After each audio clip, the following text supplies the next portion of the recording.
Bajaj finance still a multibagger stock और not, इसके बारे में आज हम बात करने वाले हैं। स्टॉक काफी नीचे आ चुका है, 7,500 से लेके 6,000 के नीचे ये स्टॉक आ चुका है। मतलब मोर देन 20% का करेक्शन इस स्टॉक में हमने ऑलरेडी देख लिया है। मतलब रिसेंट हाइट से मैं ये बात कर रहा हूं। और बहुत सारे लोग मतलब क्वेश्चंस रेज कर रहे थे कि सर बजाज फाइनेंस के बारे में तो आप हमेशा बात करते हो, अब क्या हो गया जब स्टॉक नीचे गया है।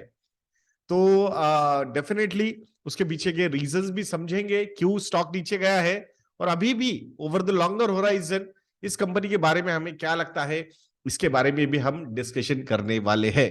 सो वीडियो शुरू करने से पहले एक बार याद दिला दूं दोस्तों आपको, आज आखिरी दिन है हमारे थैंक यू ये प्रोमो कोड का।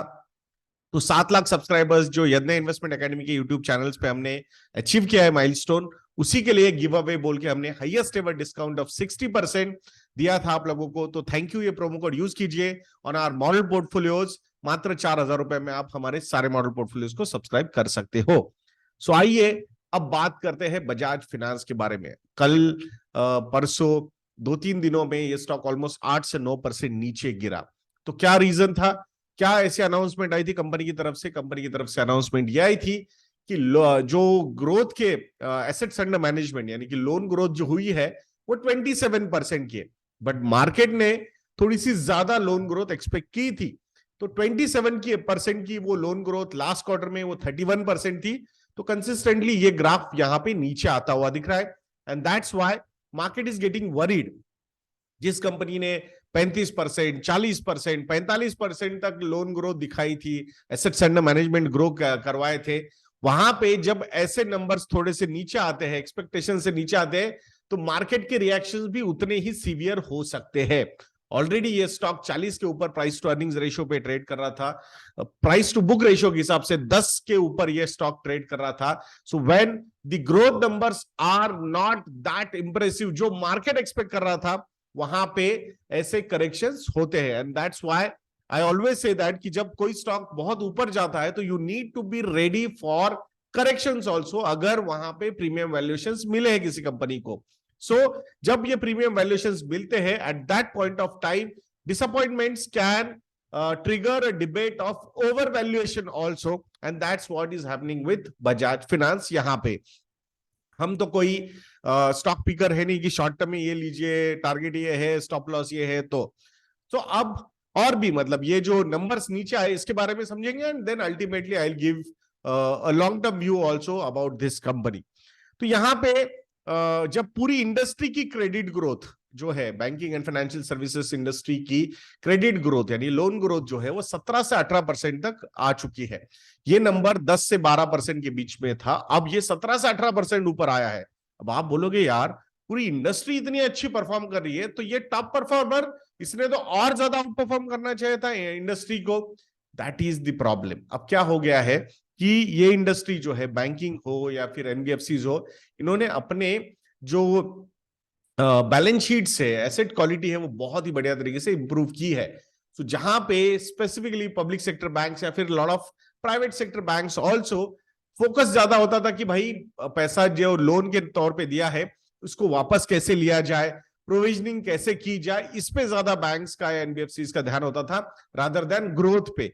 वहां पे ये कंपनी बहुत ही बढ़िया तरीके से, when the other players were busy in managing maintaining their asset quality, provisions and lower down the NPS, वहां पे ये कंपनी एग्रेसिवली जा रही थी। सो वो अब जब ये कंपटीशन एग्रेसिवली लोन ग्रोथ की तरफ देख रहा है तो उसका इंपैक्ट डेफिनेटली बजाज फाइनेंस पे होगा ही होगा। Will this particular thing be there from the long term point of view? I seriously doubt that. Normally banking and NBFCs में ये जो क्रेडिट साइकिल्स है वो रिपीट होते रहते हैं। सो आज नहीं तो कल ये एग्रेशन जो बैंक्स ने और एनबीएफसीज ने लिया है वो कहीं ना कहीं एनपीए के प्रॉब्लम में क्रिएट होता है। यानी this is not, I am not trying to fear monger, but these are cycles, और ये हमेशा ऐसा ही हुआ है बैंकिंग और फाइनेंशियल सर्विसेज में। तो अब जब ये बैंक्स हो, स्पेसिफिकली बैंक्स की अगर हम बात करते हैं तो ऑब्वियसली डिपॉजिट फ्रेंचाइज उनकी बहुत स्ट्रांग है, पैसा रेज करने की कैपेसिटी सेविंग्स अकाउंट में, करंट अकाउंट में, फिक्स डिपॉजिट्स में कंपेयर टू एन एनबीएफसी बहुत ज्यादा है। दो बजाज फाइनेंस की भी डिपॉजिट रेज करने की कैपेसिटी काफी अच्छी है, but they do not have current accounts and savings account, and that's why cost of deposit जो है, कॉस्ट ऑफ फंड्स जो है, वो बैंक्स की काफी नीचे रहेगी कंपेयर टू बजाज फाइनेंस। तो वो एक चैलेंज रहेगा इन द शॉर्ट ड्यूरेशन। एंड ये शॉर्ट ड्यूरेशन का मतलब 1-2 महीने का नहीं है। This short duration it means less than 3 years, 1 to 2 years का भी अगर हम पॉइंट ऑफ व्यू यहां पे लेते हैं, so from that particular point of view obviously Bajaj Finance will have some challenges.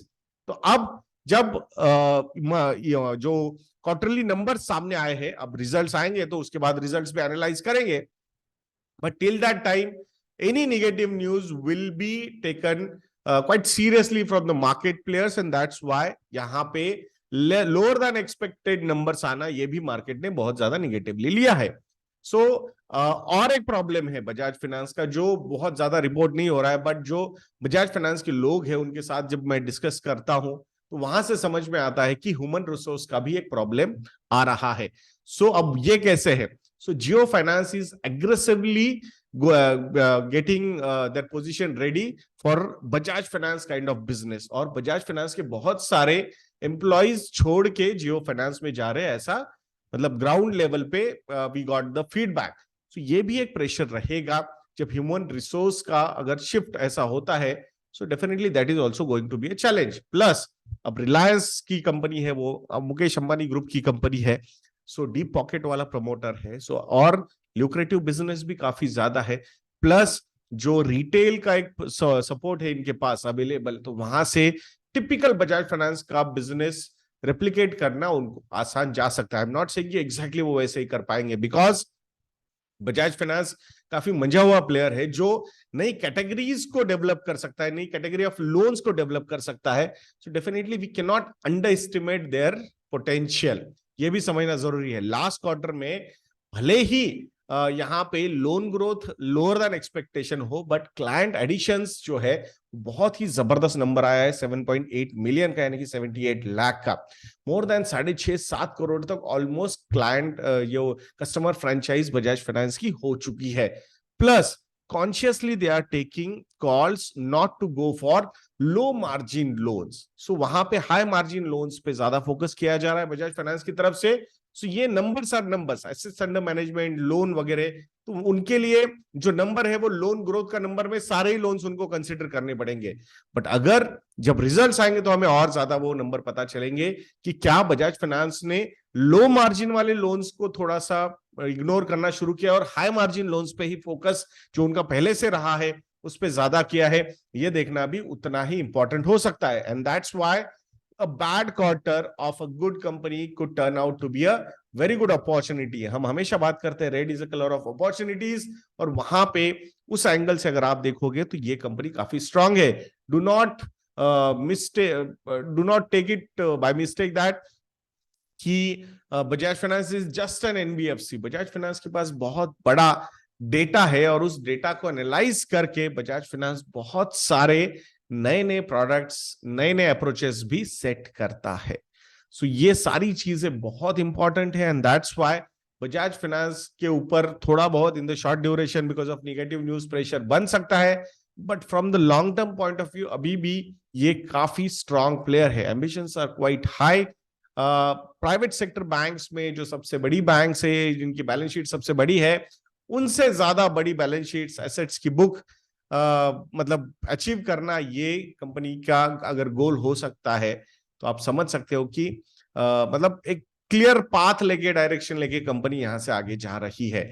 So in this journey definitely there will be some tough times also, but I think tough times do not last long, but tough companies will definitely last long. There is no doubt about that, and that's why this is one company which should be on your radar.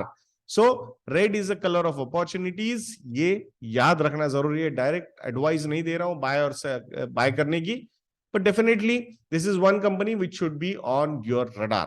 So कैसा लगा ये video, ये comment section में लिखना मत भूलिएगा दोस्तों, और हमारे जो मॉडल पोर्टफोलियोज हो उनको सब्सक्राइब करना भी मत भूलिएगा। थैंक यू, ये प्रोमो कोड आप यूज कर सकते हो on our website investenna.in। Highest ever discount of 60% आपको हमारे मॉडल पोर्टफोलियोज पे मिल जाएगा। 3 साल के सब्सक्रिप्शन या फिर कॉम्बो ऑफर्स के लिए अगर आप जाते हो, then the discounts would be as high as 70% also. तो जरूर investindia.in को विजिट कीजिएगा दोस्तों। तो ऐसे वीडियोस के लिए चैनल पे बने रहिए, वीडियो को लाइक करना, शेयर करना और चैनल को सब्सक्राइब करना मत भूलना। नेक्स्ट वीडियो में मिलते हैं। जय हिंद।